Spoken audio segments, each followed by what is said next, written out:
Thank you very, very much. Good morning, ladies and gentlemen. Let me say how happy I am to be here with you this morning in this very warm and welcoming group. I trust that the seminar or the forum that began yesterday went off to a good start and that you all had an interesting interaction and exchange and that your many questions were answered. Today, within the framework of nation branding, I'll speak a little bit about Jamaica. I'm not sure if I will follow to the T what Mr. Dunfried has pointed out, but in the overall presentation, I am sure that you all will get an idea of what Brand Jamaica is all about and what we are doing to have a sustainable brand and to protect that brand.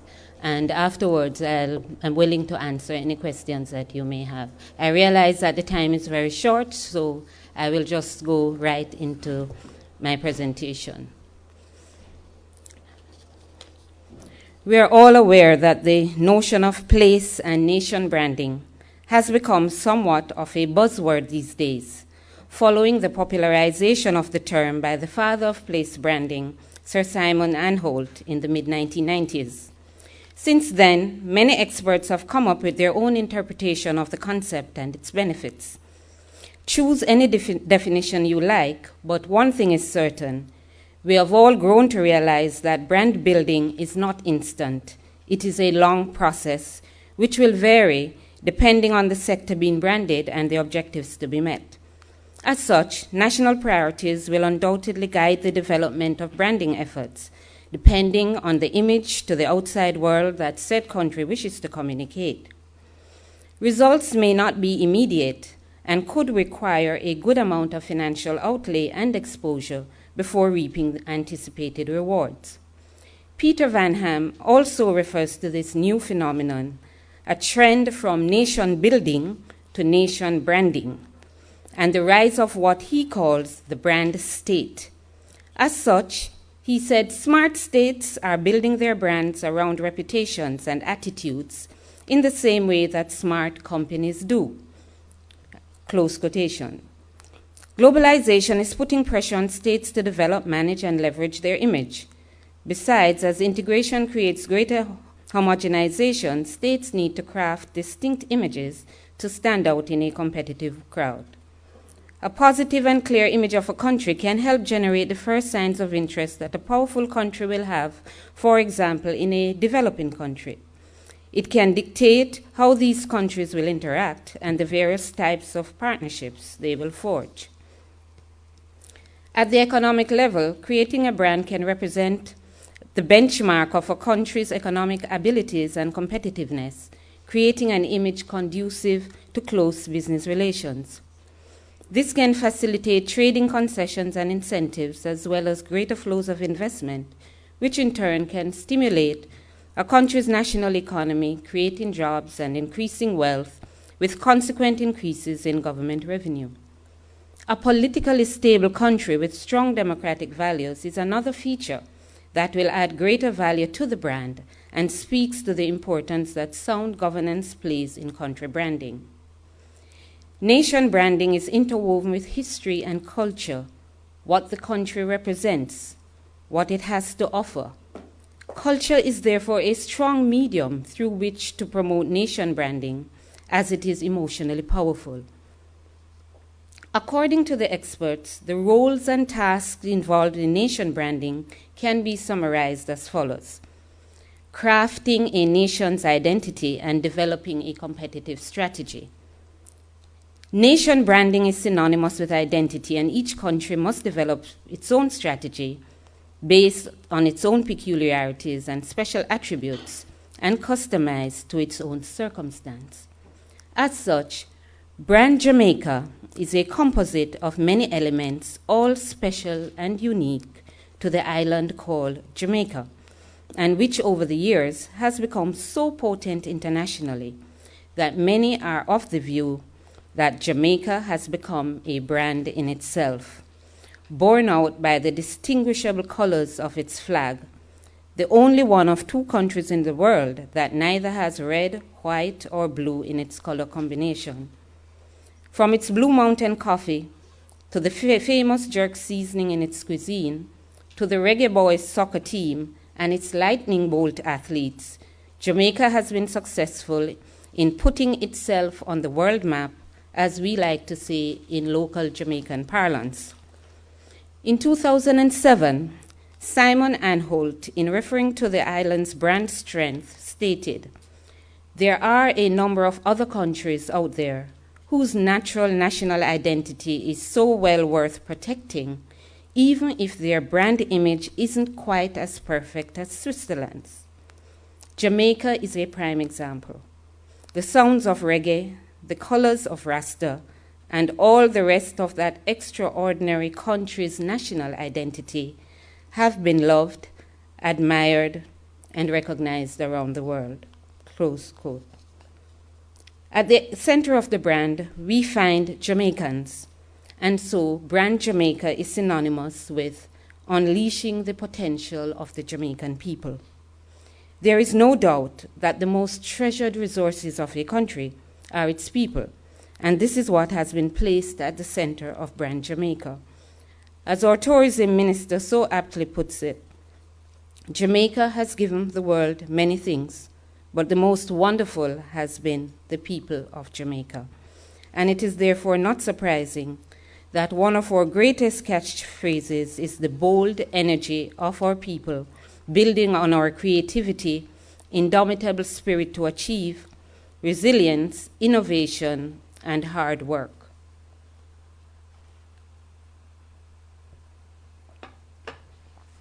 The second task I'd like to highlight is supporting the creation of the reality that leverages the strategy.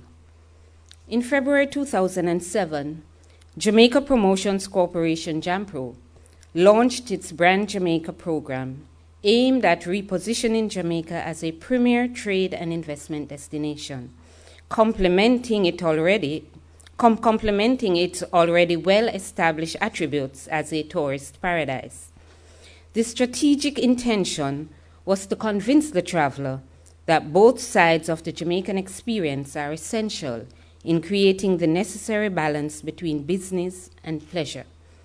As such, JAMPRO's tagline, "The place you have always wanted to visit is the place you want to do business," was an aggressive strategy highlighting our stable democracy and enabling business environment, the offer of the talent and quality of our people for the life of one's investment in Jamaica. Underlying this decision was the recognition that a strong national brand could give a tiny island of 2.7 million people, a mere dot on the world map, a competitive edge in the global marketplace by helping them to transform the economy to operate in a dynamic international environment. This was a means of sending a clear signal to the world that we are more than a beach. We are a people. We are a country, to use the words of one of our past tourism taglines, as a reflection of life as it exists on the island, the warmth of the Jamaican people, its industries, its creativity, its cultural diversity, to name a few of the elements that embodies the country in its totality. In the branding process, JAMPRO mobilized the country in setting its own reputation agenda, noting that it is virtually impossible for small states to compete without one, meaning a reputation agenda, which means that they have to be more creative and enduring in what they do to get the world's attention. Within this framework, Jamaicans themselves should first define their identity and then decide how they wanted the world to perceive them. Having achieved self-determination and definition as a nation, they should then vigorously promote and project the positive, enduring perception of themselves to the world in all they do, noting that the real essence of being truly Jamaican is how citizens live and relate and do business internally and relate with the rest of the world. Thus the phrase, Jamaica to the world, was born. Usain Bolt demonstrates this very well with his signature pose on the track. He's presenting Jamaica to the world. Jampro pointed out that what would give Jamaica a boost in the market was differentiation and distinctiveness, coupled with the ability to be world-class in production and service delivery. The Jamaica business brand thus marketed Jamaica as a preferred trade and investment location, which involved general sensitization in various target markets, with a deliberate attempt to move towards breaking new ground further away from traditional markets. Several areas were targeted for promoting the business brand architecture. Tourism is an area, of course, in which we have a competitive advantage, and this morning I did not plan to spend much time on tourism because I think you're all very familiar with it. What Jampro has been trying to do is to ensure that, because as you're all aware, in nation branding, you have to be careful that there is a balance, that you do not promote one element of your brand to the detriment of the other. So our challenge has been in ensuring that people do recognize Jamaica not only as a beach. As I said before, we're more than a beach.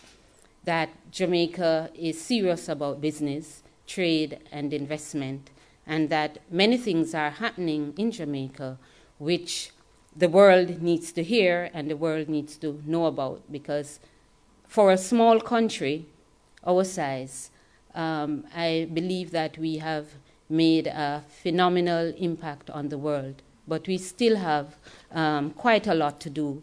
We have challenges with which we have to confront and find a way how to sort out those problems. Okay, I would go to the third, I think, task. Identifying and leveraging symbolic events, people, and places to communicate country identity and national orientation. Sports is a platform that Jamaica has repeatedly used to promote brand Jamaica.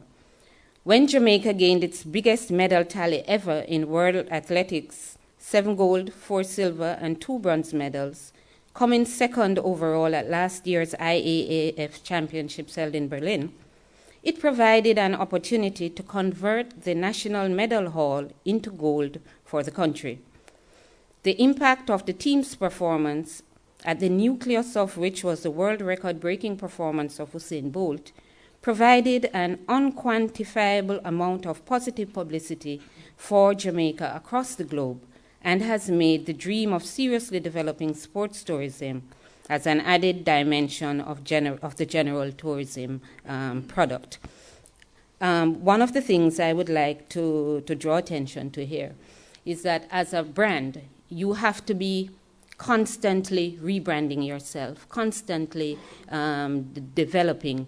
Although Jamaica is well noted for its tourism offerings, sports tourism is relatively new. And so this is another niche that we're trying to tap. And with the performance of our athletes and with the structured program that we have in Jamaica to sustain this dimension in our tourism product, we hope that we will be able, not only in athletics, but in golf and football and in several other sporting areas. When, as a tropical country, Jamaica entered a bobsled team at the Winter Olympics several years ago and further outperformed some countries with temperate climate and snow, the team also became a brand and gave rise to the movie Cool Runnings. And recently, we have a new tourist attraction in Jamaica, capitalizing on the popularity of the team. Last year, for the first time, Jamaica participated in the Winter Olympics in skiing. And although the country did not medal, our participants performed well, attracting much public attention. This year, we were also represented at Wimbledon. Jamaica's Sunshine Girls are number 2 in the world in netball, and we could go on and on. So sports for us is definitely a platform on which we can capitalize to market brand Jamaica and to give it more prominence in the world. Jamaica's music industry has vast foreign exchange and employment creating potential and has been a major driver of the brand Jamaica campaign. Of course, the popularization of the music being initiated by Bob Marley. Most places you go in the world today and identify yourself as a Jamaican, the link is immediately made with Bob Marley and reggae.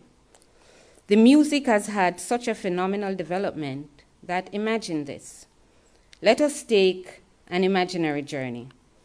Close your eyes and picture for a few seconds, and I quote, a backdrop of unfurling mountain ranges, towering peaks and lush vegetation. 60,000 revelers sway in unison to Jamaica's reggae music, enchanted by the warm, friendly atmosphere. The voice of Bob Marley fills the air with a haunting melody, and the mass of people meditate on every thought-provoking line. Around them are vendors selling Jamaican cultural products, jerk chicken, red stripe beer, condiments, and a range of memorabilia that effortlessly sums up life in the Caribbean. Where are we? Bet you thought you were in Jamaica. No, it was in fact Udine, in northern Italy, at Rotterdam Splash, at one of the biggest reggae festivals in Europe. Just one example of trade in culture and the strength of brand Jamaica.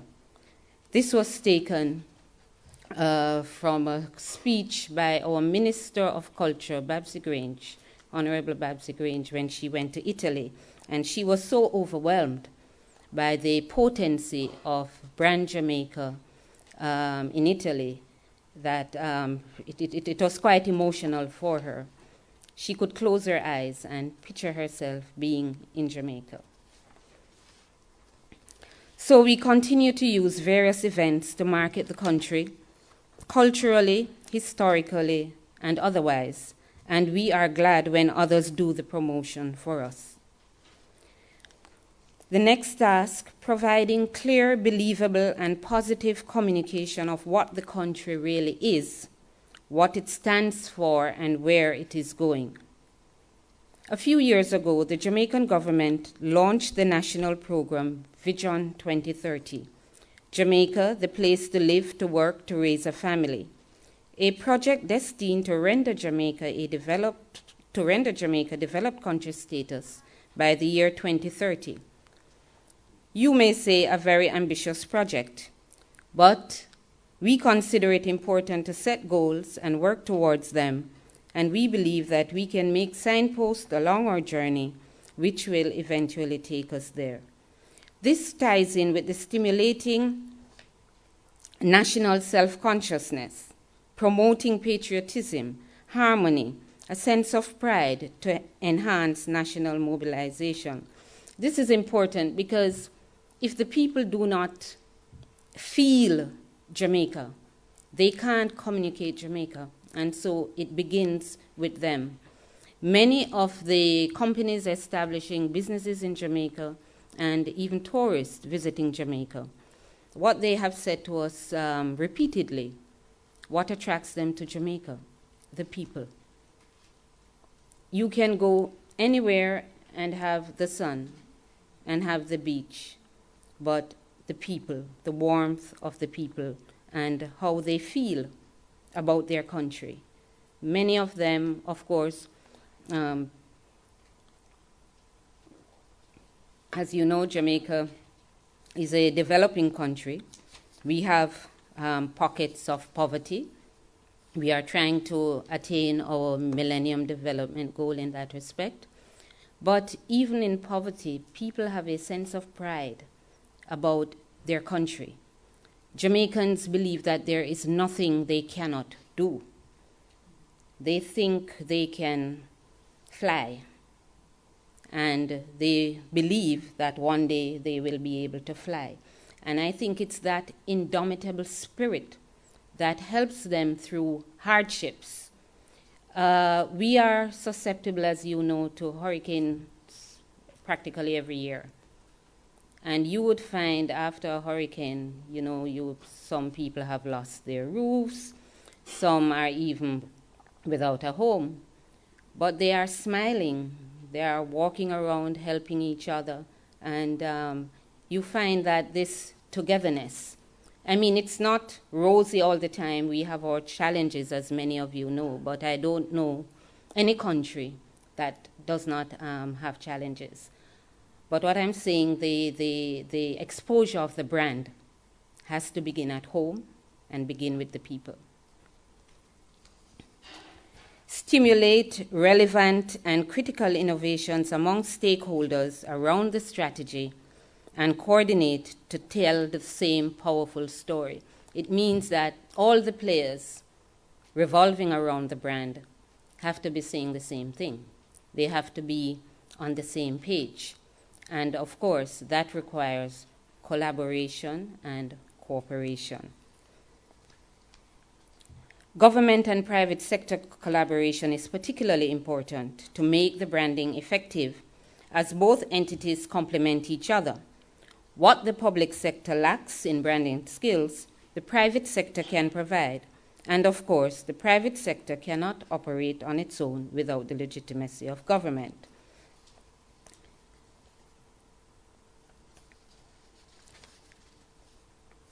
Another point I would like to highlight here is the involvement of the diaspora.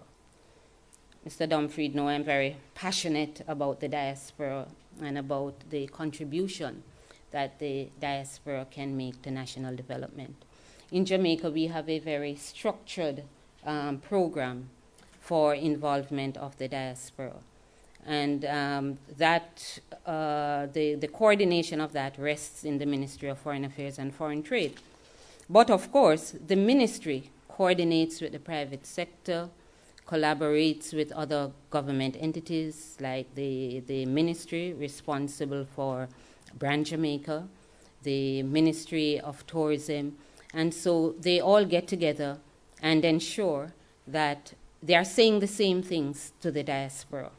We encourage the diaspora to get involved in local investment, and we encourage them also to promote Brand Jamaica wherever they are. One of the fascinating things about sports all over the world is the way it brings people together.